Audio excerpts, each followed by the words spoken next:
This next presentation is from students from the Washington Heights Expeditionary Learning School. I've had the great pleasure to be working with them over the last year as these young leaders are imagining a future for their neighborhoods. So I'd like to introduce Elliot Hidalgo, Jen Martinez, and Noelia Martinez. Are you guys all set? Yes, we're all set. All right. All right. Thank you all for joining us this afternoon. My name is Elliot Hidalgo. I'm in the 11th grade, and I'm a corridor youth leader. I'm here today with my peers Noelia and Jen, and we will be presenting to you all about our environmental justice initiative in Washington Heights called the Clean Air Green Corridor, and how it relates to the ongoing conversation of equitable access to open and green spaces.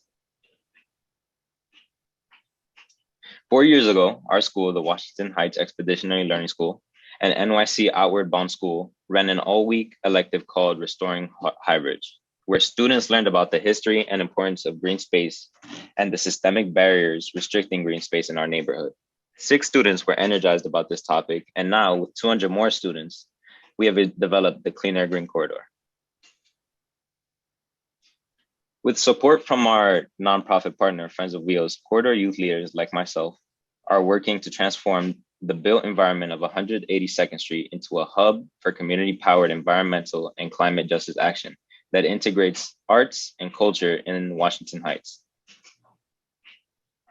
Through this initiative, corridor youth leaders are working to provide 100,000 plus people access to the Harlem River and otherwise off-limits area and Highbridge Park, our anchor park, while also connecting the dots between youth leadership, education, climate, and environmental justice. Our project focuses on the idea that we can help build a safe, clean, and healthy community by remaking 182nd Street.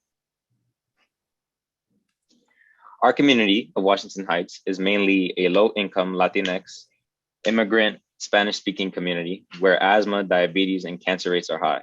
We are struggling to breathe. Clean air is an urgent issue in our neighborhood of Washington Heights. According to the Community Air Survey in 2016, our community was among the NYC neighborhoods with the poorest air quality. This is unsurprising, given that the George Washington Bridge, Henry Hudson Parkway, Harlem River Drive, and the I-95 all bring substantial car traffic through the neighborhood, as seen on the map. Corridor youth leaders have already begun to remake the street. We have been installing tree guards, cleaning up the Wheels Gardens, and studying traffic, air quality, and urban heat island in our neighborhood. Now I'll pass it on to Jen to speak about our plans for the summer. Thank you, Elliot. I am Jen Martinez, a senior from Wheels that will soon be attending NYU. As mentioned, environmental injustice affects people of color the most, but incorporating green space into these areas helps reduce these burdens. There's a lot of research that focuses on the benefits of green space, but very little has been done centered around Washington Heights until recently. Throughout my senior year, I have been studying 175th Plaza, known as Plaza de las Americas. I conducted a survey of residents who reported that they are using this plaza on a frequent basis, as shown in the pie chart. In addition, many of the residents stated that their mental and physical health was improved through doing plaza activities, such as merengue dances, bands playing, and more activities. Our short-term goal is to close 182nd Street to cars and replicate the success of Plaza de las Americas. This street will strictly be used for the bettering lifestyle as seen on this slide. And during the summer, we will test the success of different activities.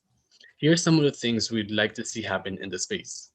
Saturday dance parties, voter registration, places to hang out at and play cards. When the street is closed this summer, we can survey people about how it was used and if it improved their lifestyles. We can also see if the air quality has improved, and if the urban heat island is reduced, and if the closed street encourages more physical activities. Now, I would like to pass it on to my partner Noelia to talk about our long-term division. Hello, everyone. My name is Noelia. It is my pleasure to be here today as I am a Wheels student. So today I will be discussing our long-term vision and what we currently are working on and what our goals are for the long term. So currently, we are working on completing this application for the Open Streets program, which will be including a site plan and we will be figuring out the management of the streets. Community partners. We want to open the streets as best as we can without causing any troubles to people living in the area, like neighbors. So our youth leaders and is now working with a group of partners on a community engagement plan in which we will seek the guidance of surrounding businesses and especially the schools around our streets.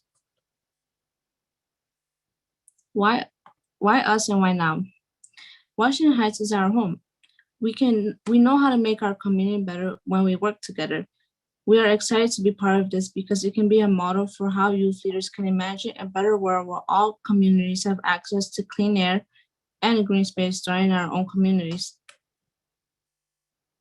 In the long term, by the time I graduate high school in 2023, we will have created a clean air green corridor from Broadway to Highbridge, from where students can walk to school safely and enjoy school activities outside.